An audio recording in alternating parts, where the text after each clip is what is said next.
my name is Tilly. I'm a 15-year-old motivational speaker, children's TV presenter, bionic model and Hero Arm user, but it hasn't always been like this.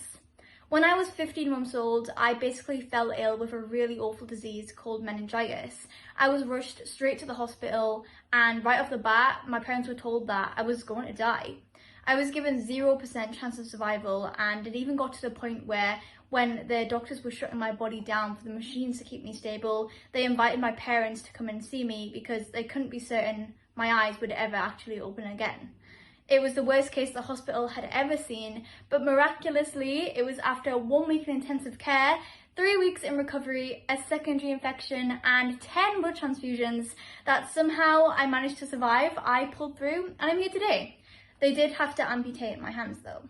Togetherness has been a consistent theme in my life, and it kind of has to be. I always put a massive emphasis on how different my life would be today had my community not come together to help me during a time of need.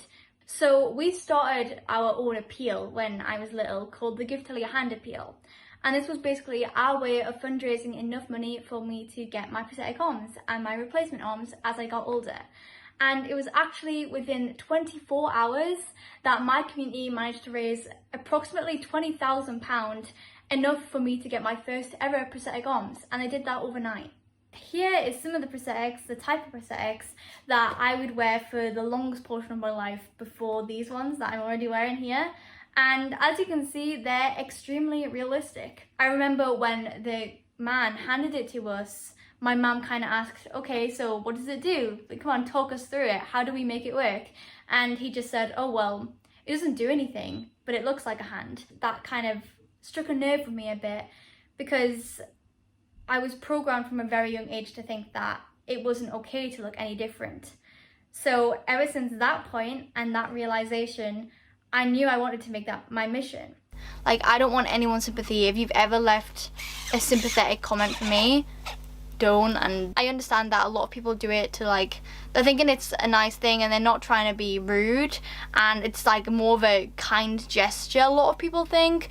But from the perspective of me, somebody with the disability, he's actually fine, and then everybody jump to the conclusion that I must be so sad and that they should feel sad for me. I don't like it, and I've never met anybody who does appreciate it. So if you are that kind of person, don't feel bad, but just try not to do it again. I was never being asked what I actually wanted in my prosthetic arm, and what I actually wanted was not to look like everybody else, which you can clearly see has been the route that we've gone down nowadays. So after this realization, and as I've gotten older, I now experience togetherness in another sense, in the sense that the experts and the users are now coming together. With the company I'm ambassador for now, Open Bionics, I am basically co-creating the arms with them.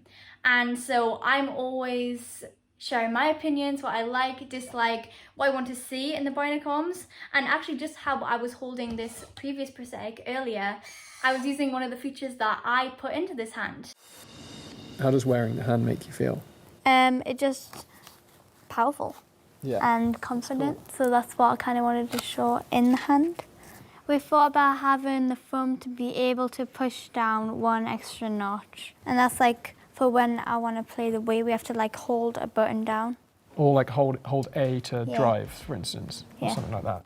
And it's not just me working really closely with the experts and the scientists and the robotic engineers over at Open Bionics. They actually have a lot of ambassadors, so we're all coming together, working together to create the best bionic arms available for the people who need them the most. How it works is just through two muscles that you control in your arm, and these muscle sensors are placed here and here. So this one here is the open one, so if you were to flex your muscles it would brush on here, whereas this one here is to close it, so if you were to squeeze your muscles it would brush on that sensor and make it close, like so. I personally think it's quite clear to see the magic that can happen when we all come together. From this prosthetic a couple of years ago to now this, it's incredible to see, and it'll only get better from this point. I'm so excited to be a part of it, and I feel like now we've all come together and the users are able to talk directly with the engineers to create something in the hand That's what's going to make it better for everyone. I am proud to be different and I don't want to blend in. Now with such a large community of people wearing Iron Man arms and wearing Elsa from Frozen arms, or arms that have glitter on them, or arms that are from a video game that they love, it's taken away the stigma of disability. This right here is classed as my medical device. And if anything, I think of them more as a fashion accessory. And that's something I never thought I'd be able to say in the same sentence. I love to dress them up, as you can probably tell. I love to match them to my outfit. I love the fact that there's a light on the end, which is always lighting up, and that it can do different colours. I love that it's quite a louder noise than a human hand, of course. And all these things are classed as not normal. We're turning disabilities into superpowers, and I don't know about you, but that sounds pretty awesome. It all comes down to the idea of looking, seeming, acting normal. But what if we don't want that? What if we don't want to look normal in the future? And already what I'm trying to do now is to bring fashion and technology together. I feel like that's going to be a really, really big thing in the future, and it's stuff we already see happening, which is incredible. It's all come together. Like, I look at these as a fashion accessory and they're a lot more fun to me and they mean more to me now.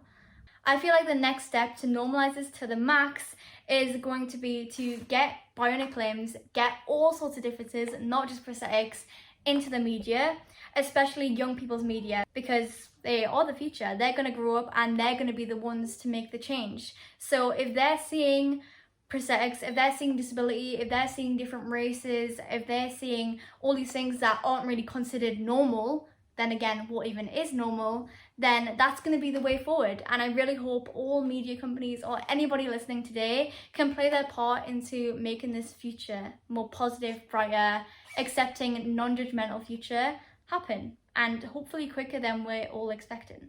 There's no normal way in which you should act. There's no normal way in which you should say things. There's no normal way in which you should dress. So I feel like we all just need to come together to normalize that completely. The next generations shouldn't even blink at somebody with a difference, because being different is the new normal.